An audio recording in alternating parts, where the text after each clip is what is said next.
Deputy commissioner Pakpattan Ahmad Sohail Kaifi की जेर सदारत डिस्ट्रिक्ट प्राइस कंट्रोल कमेटी का इजलास। इस मौके पर असिस्टेंट कमिश्नर क्वाड सरमत हुसैन, असिस्टेंट कमिश्नर पाकपतन शर्जील शाहिद गुजर समेत दीगर मुतालिका महकमों के अफसरान भी मौजूद थे। प्राइस मजिस्ट्रेट रोजाना फील्ड में निकलें और कीमतों पर अमल दरामद को यकीन मुमकिन बनाएं।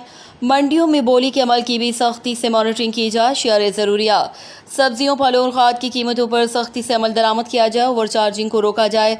जिला भर में तैनात प्राइस मजिस्ट्रेट्स को हिदायत की कि कार्रवाइयों में तेजी लाएं ताकि ओवर चार्जिंग की शिकायत का खात्मा किया जा सके।